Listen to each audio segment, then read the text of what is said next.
Welcome to the World Soccer Talk podcast, the only show that talks about watching soccer on TV, online, and on apps. Coming up on episode 5 of the World Soccer Talk podcast, we're going to go around the world to discuss the Premier League, UEFA Champions League, and La Liga, as well as Liga MX, A-League, and Major League Soccer. Plus, later on in the episode, we'll be chatting about the United Soccer League, better known as USL, and whether it can be an attractive TV league or not. And last but not least, we have a ton of questions and comments from you, the listeners. But before we jump into that, I'm joined by Kartik Krishnaiyer. Kartik, how are you doing today? I'm doing okay, thanks. All right, cool. And my name is Christopher Harris, a.k.a. The Gaffer. So, Kartik, let's start off by talking about what we've been watching. For me personally, this past weekend was a blur. I attended a soccer tournament up near St. Augustine, Florida, and that was a Friday, Saturday, Sunday event, one of these major tournaments for my daughter who plays travel soccer. It was enjoyable, but it was kind of bad timing. I mean, you got El Clasico going, and that was Saturday morning Eastern time, and actually it managed to be in between games in this soccer tournament. So I had about an hour spare, and I watched El Clasico from the hotel lobby, had my laptop with me, and of course the TVs in the hotel didn't have beIN Sports or NBCSN, so I was watching El Clasico from the hotel lobby. The match wasn't the most entertaining one, but I was able to watch it using Fubo TV, and the stream is perfect. There was no complaints. Enjoyed watching it, and actually I watched most of the first half, and then for the second half I had to go and get ready for to take my daughter to the next game. But that was the start of my weekend. How about you, Kartik? Yeah, I watched the Premier League on NBC. The Spurs-Swansea game obviously was on at the same time as the Clasico. I opted to watch that game, and it was about as one-sided a Premier League match as I've seen in the last decade. It was just terrible. It's one-sided in favor of Spurs, I should mention. The City-Chelsea match earlier in the morning. I woke up early for that. That was a well-covered match by NBC. They had Steve Bauer back on commentary. Mm-hmm. First time I think he's been a commentator this season. He was in the studio the first few weeks when Rebecca Lowe was at the Olympics, and I don't think he's been in the commentary booth since. Bauer, kind of a jack of all trades. We saw him obviously hosting the studios, fill in for Rebecca Lowe at various times the last few years, and also do commentary from matches. And he had multiple roles with ESPN over the summer on their Euro 2016 coverage. So it was good to hear his voice again, and I thought he did a very good job on commentary. And also watched on Sunday the Bournemouth-Liverpool game, which was just a fantastic back-and-forth match, which Liverpool failed to close out. And then, of course, the Everton-Man United game. And as always, after that game, Goal Zone is entertaining because maybe NBC goes overboard with this, Chris. Maybe this is something we can discuss in greater length at another time, and love to get some listener feedback on it. But when Manchester United does not win, and it was the same thing with Chelsea last year until he was sacked, there seems to be an entire show geared towards what is Jose Mourinho going to say post-game, and how is Robbie Mustoe and Kyle Martino or Robbie Earle going to react. And that was this Goal Zone. That was this post-game show. And, of course, I'm sitting at the edge of my seat waiting for Mourinho's comments and then waiting for the reaction of the studio team. It wasn't Martino this week. It was Earle and Mustoe. And Mustoe, of course, laid Manchester United's poor form at the doorstep of Jose Mourinho, in spite of Mourinho's comments that they were playing better football than anyone in the league, or the implication of that. So that was entertaining. I mean, it's gotten to the point where Mourinho and analysis of Mourinho is more entertaining than the actual matches Mourinho manages in and the other matches in the league. Yeah, we're living in strange times. I think it's one of those things that most of us, especially in the last decade, we're not used to Manchester United being in a crisis. And even though they're doing okay in Europe, in terms of league form, it's definitely worrying times. The same thing happened, though, Kartik, actually, when we watched the League Cup post-match between Man United and Man City. on beIN Sports, and that was the quarterfinal of the EFL Cup, and the whole post show was focused on Manchester United and Jose, and you had Ray Hudson and Gary Bailey just going on and on and on about Man United. And even though I realize that Man United is one of the biggest clubs in the world, sometimes it'd be nice to get a little bit of kind of balance to say, okay, well, yes, yeah, United's had a poor game, or yes, Jose got involved in terms of some of kicking the bottle or whatever he does on a regular basis, but oftentimes it'd be nice to actually have some counterbalance and talk about the other team, and kind of like maybe the other team did matched up really well, or but yeah, it is interesting, and it is kind of strange, but and probably for Man United supporters, probably it's a little bit too much, a little bit overdone, and even for the neutrals, I think it is too. Yeah, I think it's, and I was into this, right, a year ago, 18 months ago, but now it's getting predictable, it's getting kind of stale, and it's almost like Rebecca Lowe will have these kind of almost snarky. She's so kind of neutral and down the middle normally, but these kind of snarky remarks before before they play the tape, or Mourinho gives his press conference, and it's getting kind of old. Kind of and getting very predictable. Yeah, I think in many ways, I mean, you would almost need a Gary Neville to really kind of break it down and say, okay, here's exactly what the issue is, and here's kind of, I mean, there's so many problems at United, but here's kind of like the one or two major problems that Jose needs to fix. Because oftentimes, I don't know, I don't know if you've seen that, Kartik, on NBC this season thus far. No, I haven't. Yeah, and maybe that's part of it too. Is just that yes, I mean the Robbies are great at giving analysis, and Rebecca and asking the questions, but maybe we don't have any major. But they're responding. But the problem is, I think they're responding to individual games and individual performances that have just taken place. And you're right. I don't think they've taken Manchester United's struggles or Manchester City's struggles, quite frankly, where Pep Guardiola, who's is alleged or according to many people, is the best manager in the world, but he's not looking like it in England thus far. He's looking like he's met his match in English football. There isn't the kind of hardcore perspective analysis of either of them and their failings thus far at the two Manchester clubs that we would expect to see. And I think the thought was, the narrative coming into the season was, these two are going to dominate the league, and Manchester versus Manchester. And instead, what we have is Antonio Conte doing the job he's doing at Chelsea. Now, there's plenty of analysis of that, and I think Robbie Mustoe has nailed a lot of that, and Kyle Martino, et cetera. But I think this is the first time I would quibble with like NBC's worldview or global perspective, if you want to call it that, or macro perspective on these two managers. There hasn't been enough detailed analysis. I'm getting much better detailed analysis on where Pep is making mistakes and where Mourinho is making mistakes from watching Craig Burley on ESPN FC talk about it, or Shaka Hislop, than I am from the NBC studio team. And I'm not really in the mood to wait till Monday night at 5:30 Eastern time when Burley's on or Hislop's on or Stevie Nichol's on to get that analysis. I mean, I kind of want it around the games. And NBC's been great in so many things they've done, but I think this has been a little bit lacking, quite frankly. Yeah, I agree with you. I think part of it too is oftentimes it is very match focused. So it's kind of, okay, what happened in this game and what are your thoughts on it?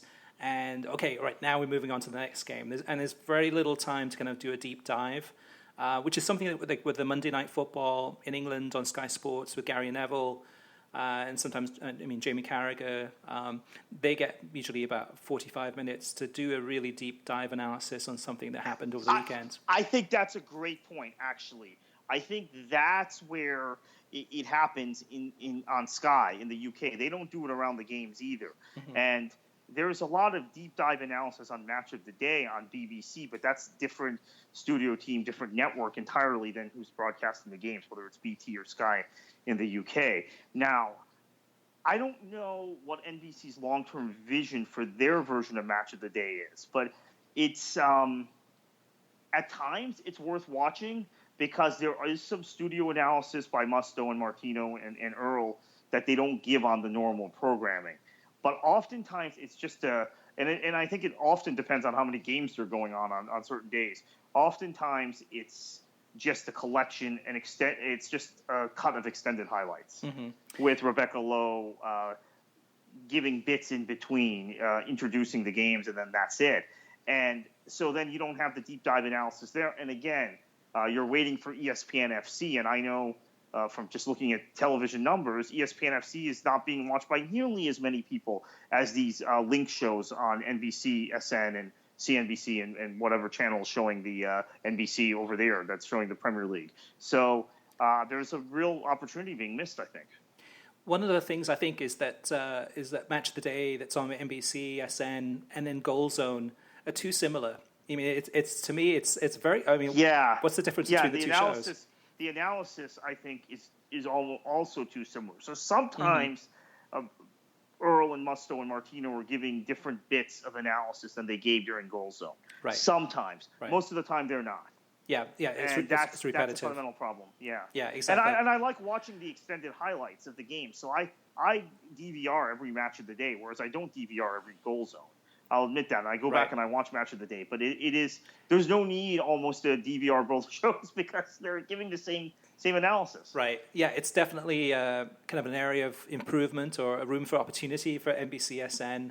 For me personally, I missed all of the weekend action. I came back late Sunday and was able to watch. Well, actually, before I was watching Borough against Hull City, I sat down on Monday morning and just watched Goal Zone. I watched it on the NBC Sports app via Apple TV, and it was great. It was wonderful. I sat down, watched Arlo talking from the London Stadium after the West Ham Arsenal game, and it led me through the entire weekend. And for me, it was a perfect catch-up show, and it gives me plenty of analysis, gives me the goals, but also makes me wonder, like, why can't Fox do something like this for whether it's the Champions League or Major League Soccer?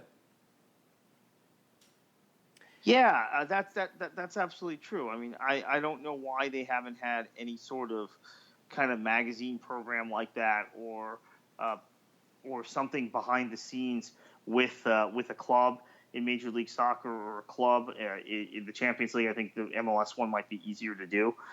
Maybe it's because a lot of that cool stuff MLS holds onto the rights to, and they produce it on their own website. I'm not quite sure, but it is something that bugs me that they don't do. There isn't those kind of bumper programming around Major League Soccer that there is around the Premier League in this country. And for me, the Behind the Badge episode, I know vast majority of people are going to disagree with me, but that's because I've worked in the game and I have kind of a unique perspective versus the person who's the average fan. And you should be catering to the average fan, not to me. But Gary Lineker has done more interviews with staff people, like front office staff, the person who does the graphic art, the person who lays out the match day program, the person who sends out the press releases, which I've done at football clubs, the person who handles the operations and the groundskeeping on this Watford series than he did on the Palace series last year.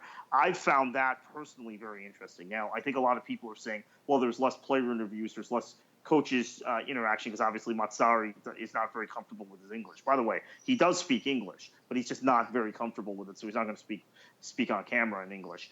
And that sort of thing. And even the player interviews are limited compared to what we saw with Palace. So I understand why people liked that series better, but I personally am really enjoying this one. I'm enjoying it, but not as much as the Crystal Palace one. And I think part of that is not just Materazzi not speaking that much English, but I think Alan Pardew, whether you love him or hate him, he's definitely a character. You've also got the Ultras at Palace, was the Holmesdale, and those Ultras are really kind of passionate, as are Watford fans, but the Palace fans are a little bit something different. So for me, behind the scenes, I love watching it, and I do have enjoyed the first two episodes so far, and I'll continue to watch it. It just, for me, that Watford seems to be a less interesting club than Crystal Palace, which is probably why Watford wants to do this and did the deal with NBC to go ahead and have this program in the US to kind of increase their exposure in the US. But Watford in the 70s with Elton John, etc., really, really interesting. But of late, they just seem to be kind of a very well-run club that doesn't do anything special. But Kartik, the one part actually I just forgot to mention to you, it was from that first episode 1 of Behind the Badge with Watford. The one part I thought was really, really interesting, and I did enjoy all the kind of behind the scenes stuff that you saw too, was Troy Deeney talking to the referee in the players' tunnel at the end of the first half of the game, and I think he was complaining about some of the calls. And usually, I mean, 90% of the time, 99% of the time, you'll see the players kind of running off down the tunnel, and you see them kind of talking to the referees, but you have no idea what they're saying. You obviously kind of have an idea of if they're upset or whatever, but this was kind of just kind of open, frank discussion between the two of them, kind of an argument, and that's something that you rarely hear, if ever. So that was something I enjoyed. In the second episode, the one part I thought was really interesting too was Peter Drury, the football commentator. They had an interview with him, and he was there with his son. But so far, nothing too memorable. I don't know about you, if there's anything in particular that stood out for you for Behind the Badge so far. No, I just have enjoyed the series, and I think maybe the laying out of the match day program, because it's something I've had to do myself, and I was taking notes and saying, okay, this is how Watford does it. This is how a big Premier League club does it. Next time I have to do it in NASL or USL or PDL or NPSL, one of our smaller leagues in this country, or lower leagues, here's something to refer to. Yeah, and then something else I watched this past week was something I've never done before, and that was on Tuesday. I watched a show on BT Sport. So I had a VPN. I was able to watch. There's a show called Champions League Goals Show, and it's on BT Sport in the UK. It's similar to Multi-Match 90 in that it's a instant highlights show. So if you're watching a 2:45 Eastern Time kickoff, I mean, usually there's like a half a dozen games going on, and if you're not wanting to watch a single game, you can still watch single games on BT Sport. But this is the Multi-Match 90 type of approach. It's with James Richardson from the Guardian Football Weekly podcast. He's the host, but you also have Julian Lorenz, Howard Webb, the former referee, Rafa Honigstein, Bundesliga expert, and then James Horncastle, who's kind of a European football specialist. And it's a little bit different. Well, actually, it's quite a bit different, because usually with Multi-Match 90, hosted by Ross Dyer, that's on Fox Soccer To Go and Fox Soccer Plus. And I highly recommend that show, by the way. But this one's different because rather than going back and forth between the games and listening to the commentary and showing the highlights, what they do on BT Sport on the Champions League Goals Show is actually they're talking over all of the coverage. So for the 2 hours, you're listening to, it's almost like listening to the Football Weekly podcast. You're listening to that group of talent talking through. And then if something happens, Rafa might be watching one game in particular, and he'll shout, hey, there's a goal in Bayern Munich. So then they switch over to Bayern Munich. So there's no commentary. What they do have, though, in the background for the whole 2 hours is they have the crowd noise. So even though you're listening to these guys doing almost like a podcast, you do have the crowd noise. You kind of still feel like you're part of the game. And in the background, you can see some of the match action happening. The other thing that's interesting, too, is that on the sidebar and also on the bottom of the screen, they have some stats. So they have the latest score lines and different stats from different games, and it's all updated in real time. But for me, it was really interesting. I really, if you're ever in the UK and get a chance to watch it, I would highly recommend it. And there's probably some things in there that Multi-Match 90 at Fox, maybe they won't pick up. But hey, if NBC Sports gets the rights to the FA Cup and in the US, and they're able to show a lot more games than they usually do, this is one type of whip-around coverage that I think might work very well with a great crew at NBC Sports and kind of a way of showing these games in real time on television that could work really, really well.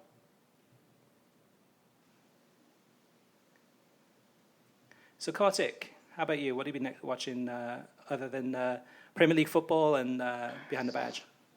And really nothing. I saw the end of the Leipzig Schalke game, and that was plenty controversial. The game was plenty controversial, but Leipzig marches on, and Schalke had been in great form. They had won 5 in a row coming into that match, 5 in a row in the league coming into that match. So Leipzig, the most controversial team in world football, for a multitude of reasons, and that's and again, as I said before, I'm conflicted about Leipzig, and I know a lot of you have tweeted at me this week wanting clarification, and we've had lots of give and take about Red Bull Leipzig, about RB Leipzig. Excuse me. I think it's the team we end up talking about the most. But and I'm very torn as I watch them because there's part of me that is rooting for them to win this league, and I'm going to be perfectly honest about that. So it's because all of the other stuff going on around that club, or not going on around that club, but all of the contradictions in football that are represented by that club and that club's success and the corporatism of the club and how they've risen to prominence and in the city they've picked and all of that stuff.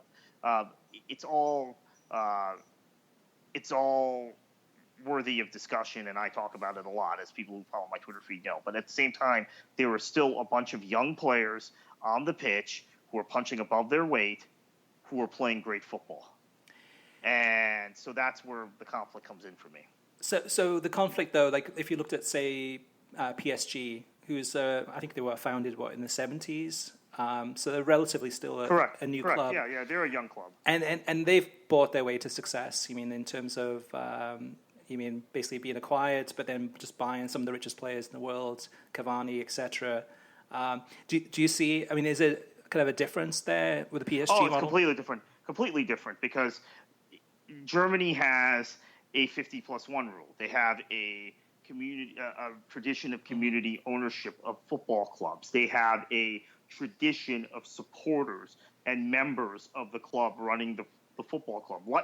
RB Leipzig has 17 members, and I think they're all Red Bull employees, and they got around the rules that way. But the flip side of this is, and I think this is important, and I don't want to get too deep into this pro-rel thing, but there has not been a club in Bundesliga 1 from the old East Germany in 7 seasons prior to Leipzig, which wasn't even around the last time there was a club in the first division from the old East Germany, which was Hansa Rostock when they got relegated at the end of the 2008-2009 season. So Leipzig was founded that summer, 2009. First season was 2009-2010, RB Leipzig. And I realize, because this is a thing with the free market, and we see it in England. That's why teams from the West Midlands aren't doing very well now. And teams from Yorkshire and Leeds United, it's been down forever. And Sheffield Wednesday and Sheffield United and Bradford City and, in West Midlands, Villa and Brum and Wolverhampton, Wolves, they're down.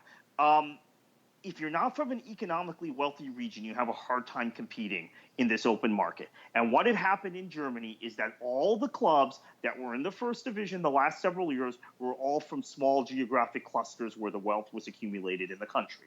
Now, I know there are people who are going to want to argue with me about that, but just look at the map, just look at the geography, just look at the clubs. That's the reality. So the only way a club from Leipzig or from Lower Saxony can compete with a Bayern Munich or a Borussia Dortmund or Schalke is to have a sugar daddy. Mm-hmm. So part of me says, you know what, it's fine, because that's the only way people from Leipzig are going to be able to compete with people from Munich, and more power to them, let them win the title. So there's a lot to it. Yeah, it makes the Bundesliga more interesting for sure. The challenge I think the Bundesliga has, and Fox, is that there is no major fan base for RB Leipzig.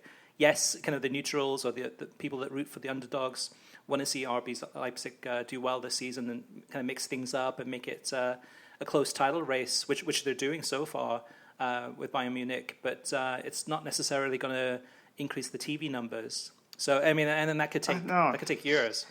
Right, it could, and maybe there's some cross affinity with Red Bull New York fans. Perhaps, I don't know. I see some of that already on Twitter. It's funny, Chris, and maybe this is a subject for another show. There's a lot of this drive interest in foreign leagues. There are a lot of NYCFC fans that are now Man City fans, and a few RB New York fans, not as many as the NYC MCFC thing, but a few RB New York fans who are becoming RB Leipzig fans on Twitter. I've noticed it. And it's interesting to me, because as we get towards these kind of global conglomerates and international clubs with sister clubs, and that's the model for some of these entities. Mm-hmm. They now, of course, Red Bull has sister clubs. I think what's the Man City model is that the clubs all feed towards Man City. That's the parent club. But in any event, it seems like there's some affinity going on between fans in this country of those two clubs and their corporate partners abroad. Yeah, it may be happening, but it just seems so fake. It seems, I don't know, just to me it seems so right. unauthentic. You know, I mean, just a strange way. I mean, whatever people want to do, they're more than welcome to do it. Right. And you know, to me, it's, and I don't want to start a controversy here, but a lot of people know about it, and I get in trouble on Twitter. I've been a Manchester City supporter for my entire adult life, and I feel like I am under no obligation to support New York City FC. I do not like that club. I do not like that team. But it seems like I get so much pushback from Man City supporters in the U.S. This is our club. Mm-hmm. This is the extension of our club in the United States. And my attitude is like hell it is, but but there's this thing going on, and it's strange to me. It's odd. Which is exactly what Man City wants. I mean, they want kind of people to kind of like to say, hey, that's the closest affinity. Maybe I'll support that team. But hats off to you for, not succumbing to that and just kind of have an open mind and just making your own decisions without kind of being sheep that follows along with kind of the herd. One more thing, Kartik, before we go on the first segment, and that's so I mentioned about Tuesday watching BT Sport. I guess with it being the last round of the Champions League in the group stage, I wanted to kind of mix things up. So I did the BT Sport on Tuesday. On Wednesday, I tried something different too, which is on Fox Sports Go, which is the free app that they have where you can watch Champions League, you can watch FS1 and FS2 if your TV provider is a participating partner.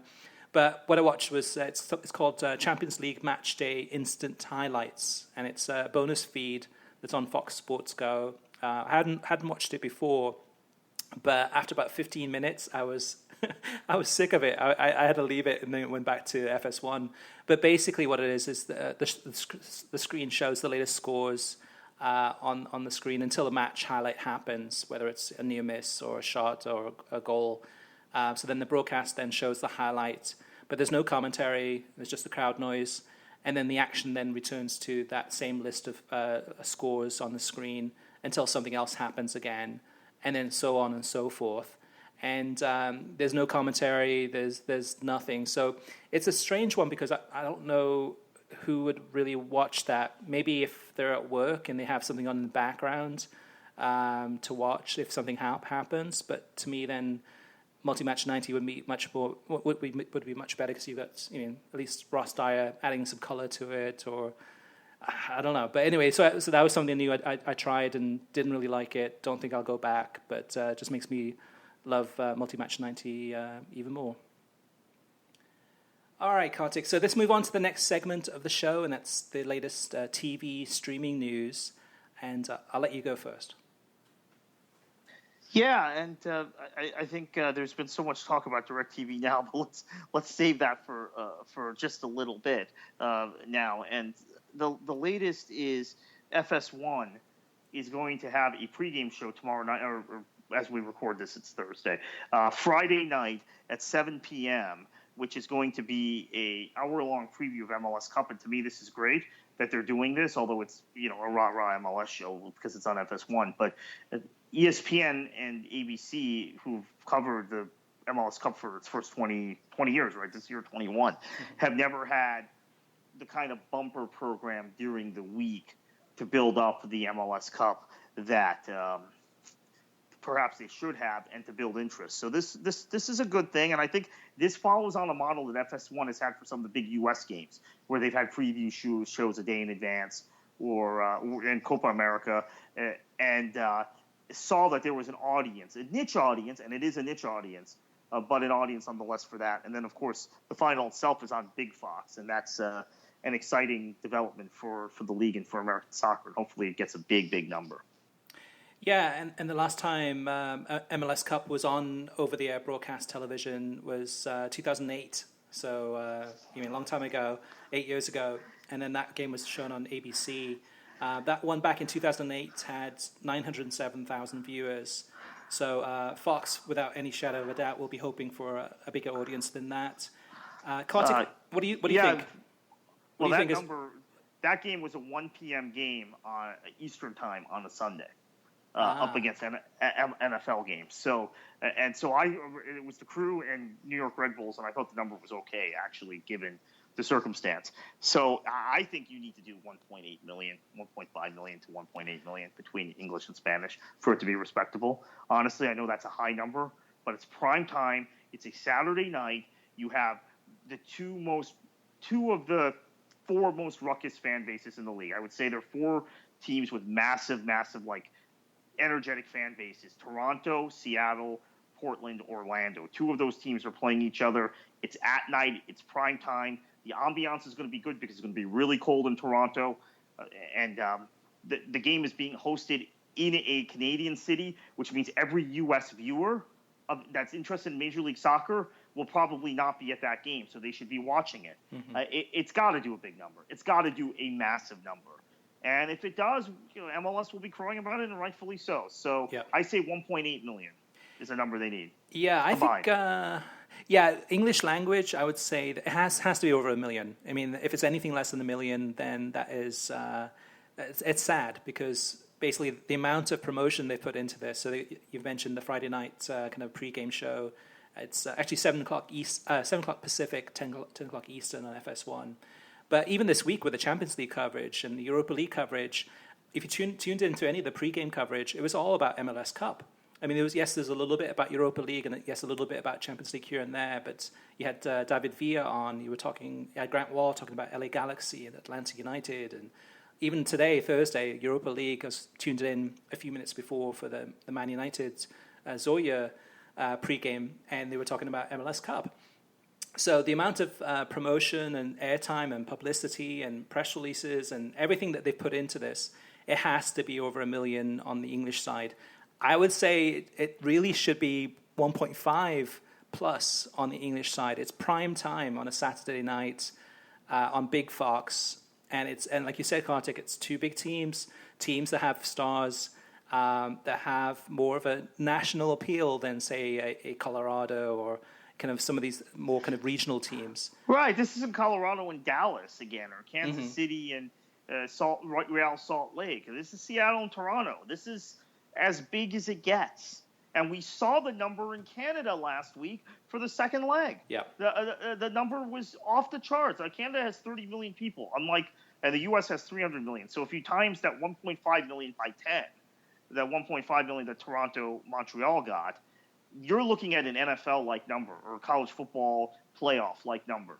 That's how big that game was in Canada. Right. I know that's unrealistic expectation for the U.S., but it's got to be big. It's got to be a big, big number. And I know how MLS works. You and I both know this, Chris. They will spin whatever positive number. They will spin whatever number is a positive. Yep. But I'm telling you, I between Spanish and English, it's got to be 1.8 million. And I think it's doable. I wouldn't be throwing that number out if I didn't think it was doable, especially given the amount of promotion they've done this week, and even just the other events on Fox. I mean, I flipped through a college football game on Saturday night. Was it the Penn State-Wisconsin game, I think, was on Fox. They were promoting MLS Cup a week from now. Yep. Tonight, same time slot, MLS Cup. This could be a turning point for MLS in the TV ratings kind of business, because up until this point, it's been disappointing. They've put a lot of effort, whether it's Fox, ESPN, Univision, US Soccer. There's been a lot of money spent and a lot of basically push. I mean, Fox is all in on MLS. I mean, there's no doubt about it. I mean, they're putting every resource into this. So it could be a turning point. It could be... Right. Because here's the thing, Chris, sorry to cut you off. Okay. But we have heard from people for years and years and years, MLS proponents, that ESPN and ABC don't promote the league the way it should be promoted. And I remember when ESPN had the Premier League rights, and there would be all these people, I would make the point, well, why are more people watching Premier League games at 4:45 in the morning Pacific time on ESPN than watching MLS games on the same network in prime time? And the excuse would be, they're promoting the Premier League games because it's sexy games and they show the highlights on SportsCenter, and they won't even show MLS highlights on SportsCenter because SportsCenter, at least in theory, editorially is different, and they see the Premier League as a big league, and they don't see MLS as a big league. So they would show Premier League highlights and promote, Chelsea versus Manchester City is on ESPN tomorrow morning, right? Right. So we've been hearing this for years and years and years, that if MLS got the same promotion as the whatever European league it is, in this case the Premier League, it would get the same numbers or higher numbers. Now, Fox has UEFA Champions League rights, the biggest club competition in Europe, and they're using that to pimp MLS, right? Yep. They're using that to promote Major League Soccer. If Major League Soccer's number isn't off the charts, relatively speaking to previous numbers in this match, then I think those people who made that case to us time and again, we can go back to them and say, hey, look, it's just the product just isn't that compelling. But perhaps they were right all along. And if ESPN had put the amount of promotion into MLS that they did into Premier League. And then obviously they made this argument when both sets of rights passed to NBC, and NBC was clearly more invested in the Premier League rights to the point that they didn't even bid on MLS once they had the Premier League rights. They didn't bid to renew. Maybe they have a point, but I think that there's I'm not forgetting what people have said in the past when they start throwing about whatever number it is for this game. I'm keeping it in perspective and context. Yeah, for this one, there are no excuses. I mean, you've also got Toronto in terms of kind of a sold-out stadium, sold out within 3 minutes. You got the match atmosphere. You've got maybe some snow that might add a different kind of variable to the game. You've got two attacking-minded, kind of pleasing to watch teams. This is it. It's a big cup, and it's a toss-up who could win this one. So. We'll talk about it next week, but it shall be interesting to see what that final number is. Also, in terms of the game too, something that's different is it's going to be this MLS Cup is going to be in virtual reality. So if you happen to be one of the lucky ones that has a Samsung Gear VR or the Google Cardboard, the game is going to be in VR for those who are interested. So wow! Yeah, I'm jealous about that. That'd be cool. But anyway, Kartik, any other news going around the world in TV streaming? As far as TV streaming, yes, we've got BN Sports recording. Oh, sorry, that was that.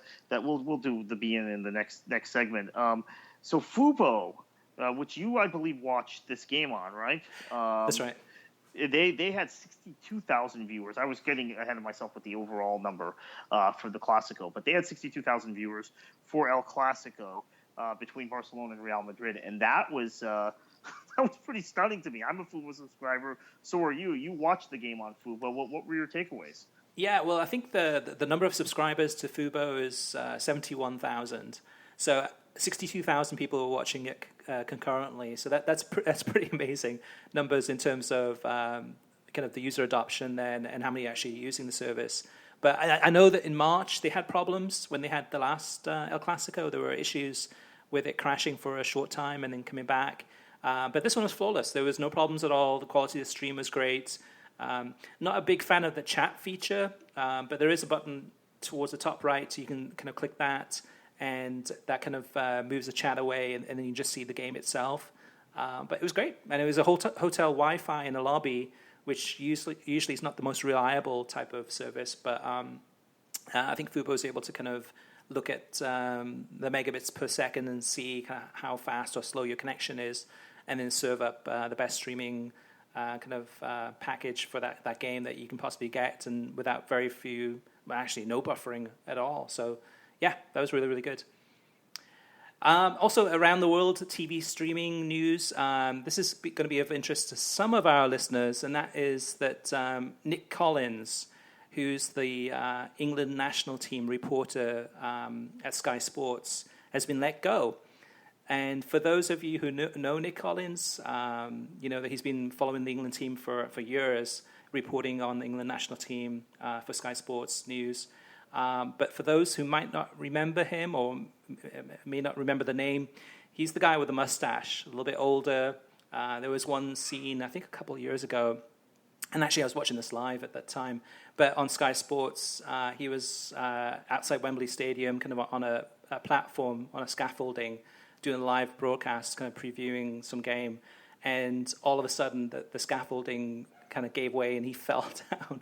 It's a funny clip to watch. It was live, which was really embarrassing for him. But besides that, though, too, it's going to be a shame that actually they're letting him go. Maybe they're just trying to bring in some kind of younger, fresh blood into Sky Sports. But still, I guess we'll have to wait and see where he ends up after leaving Sky Sports. Yeah, Gareth Southgate, who is now the permanent England manager, commented on this and talked about how sad it was. So he's had an impact on everybody around England. They're so used to dealing with him. So we'll see. We'll see where he lands. Yeah. Oh, and I should point out real quickly, for those of you who don't know, Sky Sports does not have the England national team rights. So he's often doing kind of the reporting that you see on ESPN FC, for example. This is the closest comparison I can make in the U.S. to rights that they don't have, soccer league rights they don't have, or I know for years Barry Melrose has been employed by ESPN when they haven't had NHL rights for about a decade, things like that. So he's ended up giving commentary and reporting about a lot of games that are not on Sky Sports. And then two final news items. The first is that Twitter is interested in live streaming A-League games from Australia. And I believe this is only, I think Twitter Australia is looking at this. I don't think this is going to be a worldwide deal. But for soccer fans in Australia, they might be able to watch A-League highlights and goals on Twitter in the near future. I think Twitter is bidding on it. We'll have to wait and see if they actually win that. And then last but not least, last week and the last few weeks, we've been talking about DirecTV Now.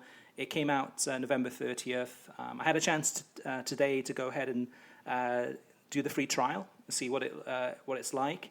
My first impressions, the first thing I noticed, which actually I missed last week, but I found today, is that there's no beIN Sports, and there's no beIN Sports in Espanol.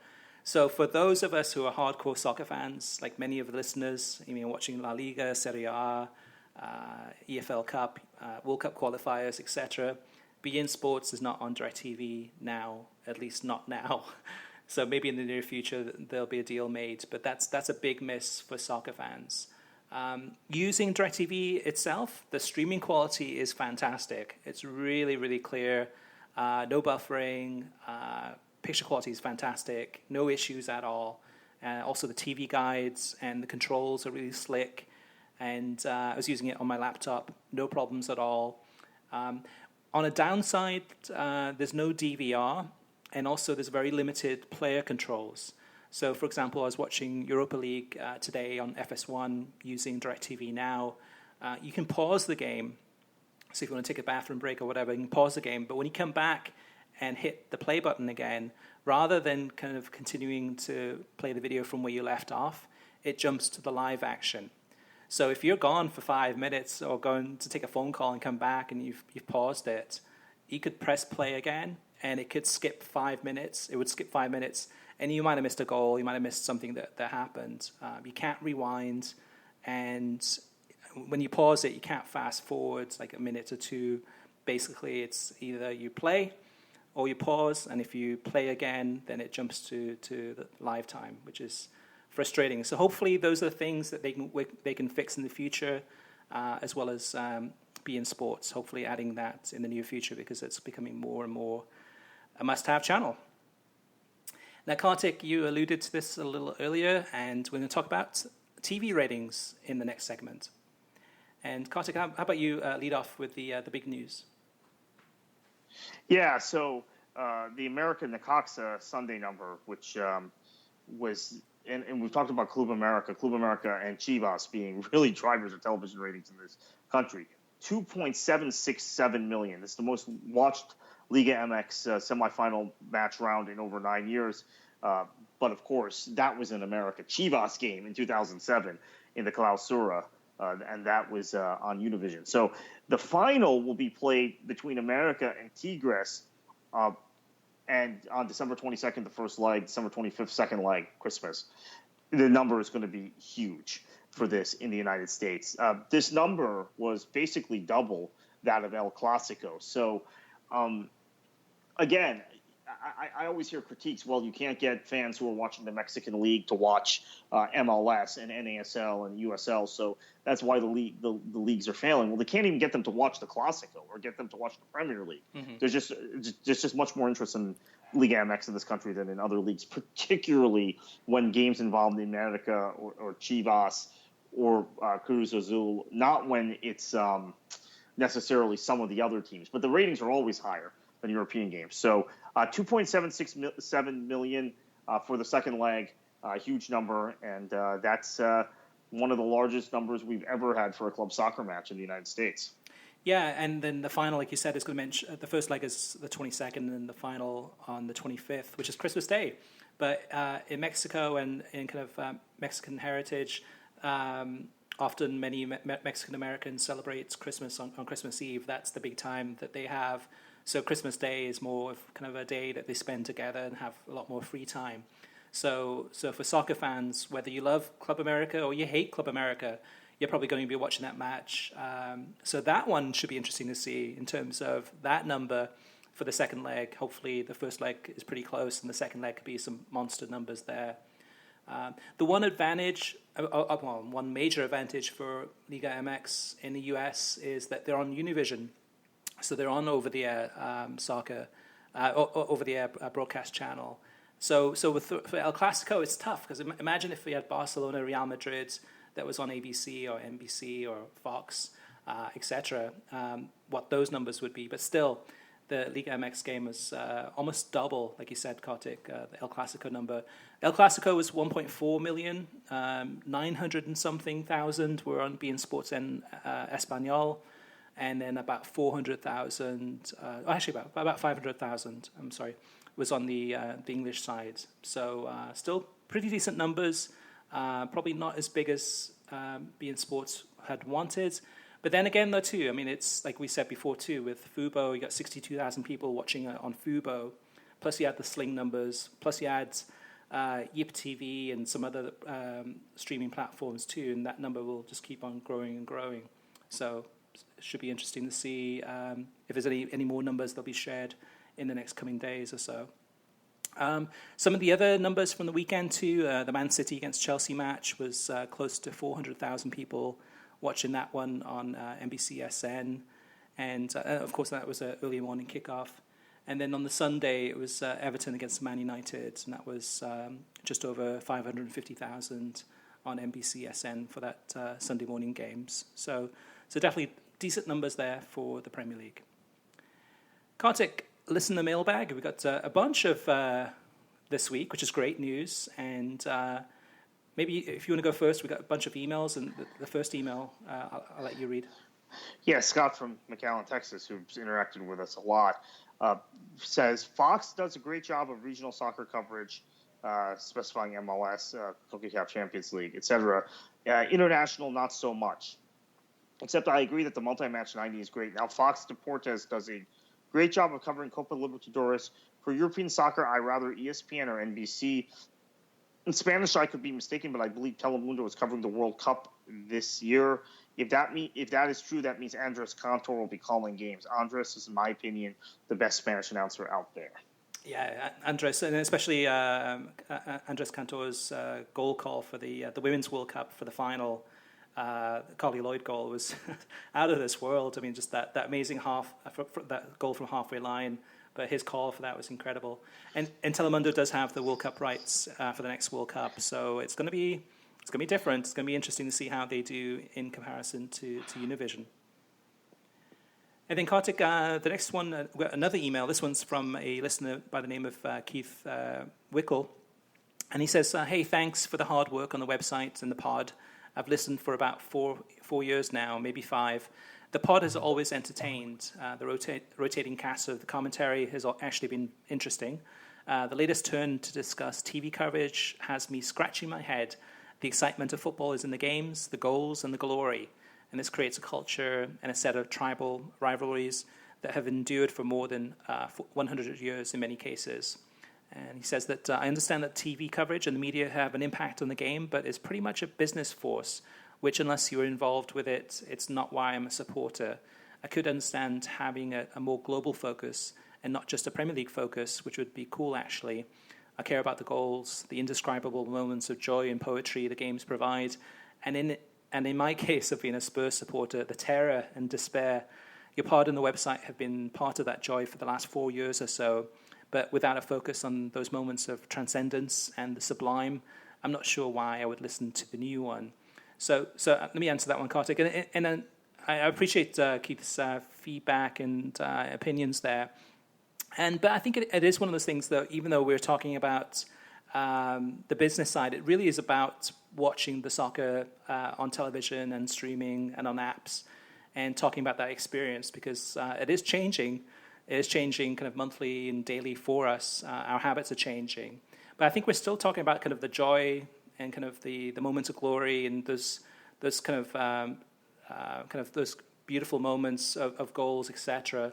It's just that we're talking about it in the context of actually watching it on Fox or watching it on tablets or whatever it may be. But what do you think, Kartik? Yeah, I think that we end up talking a lot more about on-the-field soccer than you might expect on this show, quite frankly, and what happens in the games and analysis. No, we're not breaking it down the way we used to on the old podcast, the previous version. But we are also talking about other leagues beyond the Premier League, which I think is very interesting to a lot of folks. Absolutely. And let me read the next one, Kartik, and I'll have you comment on this one. So this is from RMG, who's from California, and he sent this question in by email, or comments in through email. And he says, I just wanted to say that I love the podcast's new format. It really plays to your strengths. Some great episodes and topics so far, and a good yin-yang between you, Chris, your calmness, and Kartik's excitedness. Speechless. Yeah, I'm speechless for that. No, thank you for that, and I agree. I concur. Thanks. Okay, and then last but not least, let me read this one too, Kartik. So this is from Ivan on the comments section on the World Soccer Talk website, and he says, so Fox is not showing on TV on Tuesday the Benfica against Napoli game, which is arguably the most interesting game on Tuesday with the highest stakes. And they are not showing on TV Wednesday, Lyon against Sevilla, which is arguably the most interesting game on Wednesday with the highest stakes. Hey, let's show meaningless Barcelona and Tottenham games instead. Dear Fox, you continue to be terrible at everything. They're just going with the games that have with the teams that have the biggest fan bases in the United States. So yeah. I understand that. I wish they wouldn't, but I completely understand it. I understand why they do it. Yeah. Me too. It's just the nature of the business. I mean, they're going after the TV ratings. They're trying to basically kind of generate as many TV ratings as possible to basically generate more revenue from the advertising. The Lyon-Sevilla game was on ESPN2, so it's still available kind of pretty nationally. And in general, I mean, all these games are a lot more available than they ever used to be. So, and it's tough for Fox too. If they put the Barcelona game on, I don't know, on Fox Sports Go or Fox Soccer Plus, then you have all these Barcelona fans outraged because they can't watch the game and they can't see, Leo Messi trying to equal the Champions League group stage scoring record, but you can't win them all. So if you do have any questions, feedback, or anything basically in terms of anything to do with TV, streaming, soccer, send us an email to web@worldsoccertalk.com or through Twitter at WSoccerTalk, or last but not least through Facebook at facebook.com/worldsoccertalk. And last but not least, Kartik, we've got our featured topic of the week. And this is the question: could a USL D2, Division 2, make a good TV league? What do you think? Well, I think the thing that the USL has done very well is be accessible via YouTube. And a lot of people are watching the league because it's accessible. And a lot of people have discovered the league because it's accessible. And they have, next year, there's going to be 30-some odd teams in the Division II league in the United States, and what happens long term as far as splitting it up, promotion and relegation, is to be seen. Now, I should mention at the time we're recording this, USL has not been sanctioned as a Division II league, and the NASL remains the sanctioned Division II league. But it appears like the U.S. Soccer Federation may reverse. The USL is now the D3 league. That might get reversed next week. There might be teams that jump from NASL to USL. So we're making the assumption USL is the D2 league. They are in enough large markets that it might be a decent television league in those markets. The issue, I think, is that you have a lot of MLS reserve teams, a lot of 2 teams or B teams that are in this lower division, and you've got a number of holes in bigger cities in the U.S. and Canada that would affect the league's TV profile. So what I think USL is really good for at this point is for experimental streaming platforms. We talked about YouTube, Chris, and I think that's an exciting thing. I would love to see, and one of our listeners has already pointed this out. I'd love to see, and I agree with them. I'd love to see USL stream through Twitter, or a USL match of the week on Twitter or on Facebook Live, and using Periscope and using all these different things, because I think it's that's where the audience is going. And USL, like soccer in the U.S. in general, is a lot of millennials who are cord cutters, and there were numerous complaints. They had their final, I think we might have discussed this on a previous show, they had their final on an ESPN channel, and there were people going crazy saying, I've watched every game this season, now I can't watch the final, because they had been cord cutters. So I think the direction is to go towards streaming and away from television. I guess we call it a TV league, and we talk about TV, but is the USL a potential good TV league? No. Is the USL a potential good TV/streaming league, or with an emphasis on streaming? Absolutely, and I think it already is providing that.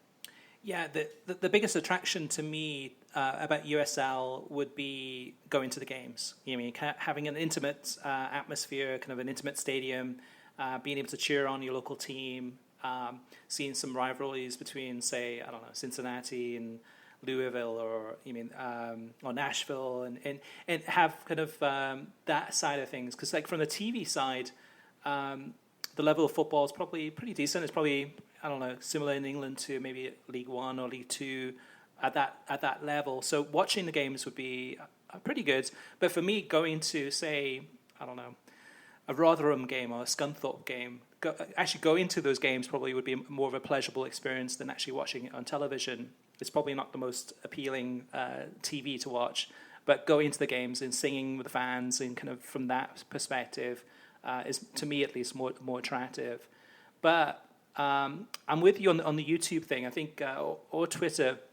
I think, there definitely needs to be ways for to kind of appeal to growing that fan base, and for those people who can't get to the game, maybe there's kind of something like YouTube or Twitter that's kind of the next best thing, where they can still watch some of the action, or watch the highlights, or be able to actually watch and follow the team, if especially for away games too. But I don't see them doing kind of a deal with beIN Sports if NASL goes away and they're looking, and beIN Sports is looking for somebody else to come in to fill that space. I don't see that happening. I think for the most part, digital is probably the best way to at least go and see how things go. Maybe for the next season, and see what the numbers are, and see if there's an opportunities there to go ahead, and maybe in the next few years, maybe move to a TV platform, but not yet. Yeah, I tend to agree with that, and that's my general sense, is that you use the streaming platform, you develop the context around the games, you sell the in-game experience, the ambiance of the stadium, and then and the experience of going to the ground, and then that builds the context to launching it into the TV universe in a couple of years. Exactly. I think so. Okay. Well, if you disagree with us, or you agree, or you have any additional feedback or comments, again, send us an email or hit us up on Twitter, or send us a message on Facebook, and we'll be more than happy to read out those messages. And then for next week's podcast, it should be an interesting one. We'll have the MLS TV numbers from the MLS Cup to share and discuss, as well as probably talking about some of the games coming up for Liga MX. And actually, Kartik, I just remembered too, this Sunday on NBC SN, they're going to be, actually NBC is changing the name of the Sunday broadcasts of the Premier League football.